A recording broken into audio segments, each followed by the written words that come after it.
புரட்சியாளர் அம்பேத்கருக்கு தமிழக மக்கள் முன்னேற்ற கழகத்தின் தேனி மாவட்டத்திலே அரமனை புதூரிலே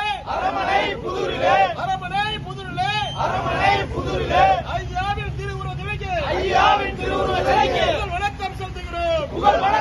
முன்னேற்ற கழகம் தேனி கிழக்கு மாவட்டம் சார்பில் சட்டமேதை சட்ட அரசர் புரட்சியாளர் டாக்டர் அம்பேத்கர் அவர்களின் 134வது பிறந்த நாளை முன்னிட்டு தலைவர் தமிழக தளபதி டாக்டர் பே. ஜான் பாண்டியன் அவர்களின் ஆணைக்கிணங்கவும் பெண்களின் பாதுகாவலர் இருமங்கை மாண்புமிகு அம்மா டாக்டர் சுஷிலா பாண்டியன் அவர்களின் வழிகாட்டுதலிலும் இன்று ஐயாவின் திருவுருவ சிலைக்கு மாலை அணிவித்து புகழ் வணக்கம் செலுத்தியுள்ளோம். தொடர்ச்சியாக தேனி மாவட்டத்தில் தேவேந்திரகுல வேளாண் சமுதாயத்தைச் சேர்ந்தவர்களை காவல்துறையானது ஒடுக்க நினைக்கிறது. ஏன் என்று தெரியவில்லை. கடந்த 4 நாட்களுக்கு முன்பாக தமிழக மக்கள் முன்னேற்ற கட்சியின் மேற்கு மாவட்ட செயலாளர் திரு திருப்பிரசாத் அவர்களை எந்த ஒரு அடிப்படையும் இன்றி அவரை வழக்கு பதிவு செய்து சிறைக்கு அனுப்பி வைத்துள்ளார்கள்.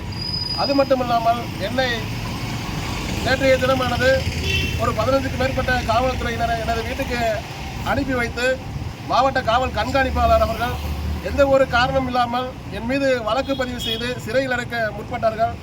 மாண்புமிகு ஆண்டிப்பட்டி நீதியரசர் அந்த நீதி எங்களுக்கு பெற்றுத்தந்தார். அவர்களுக்கு இந்த நன்னாளிலே எனது நன்றியை தெரிவித்துக் கொள்கின்றேன். இதுபோல தேனி மாவட்டத்தில் தேவேந்திரகுல வேளாண் சமுதாயத்தை சேர்ந்தவர்களை ஒடுக்க நினைக்கிறார்கள். நாங்கள் ஒருபோதும் அடங்கி போகவில்லை. தேவேந்திரகுல வேளாண் சமுதாயத்தை சார்ந்தவர்களுக்கு மட்டுமல்லாமல் அனைத்து தாழ்த்தப்பட்ட சமுதாயத்தை சேர்ந்தவர்களுக்கும் எங்களுடைய குரல் ஒலிக்கும் என்பதை தெரிவித்துக் கொள்கின்றோம். இதுபோல எங்களை அடக்க வேண்டாம். நாங்களும் காவல்துறையோடு இணக்கமாகத்தான் பழகிக் கொண்டிருக்கிறோம். எங்களுக்கும் எங்களது கழகத்தின் சார்பாக அரசியலையும் சொல்லித் தருகிறார்கள், சட்டத்தையும் சொல்லி தந்துதான் வந்து கொண்டிருக்கிறார்கள். எங்களை அடக்க நினைக்க வேண்டாம் என்று இந்த மாவட்ட காவல்துறையை அன்பாக இந்த நல்ல வேண்டிக் கொள்கிறேன். இதுபோல உங்களுடைய அடக்குமுறையை நிறுத்திக் கொள்ள வேண்டும்.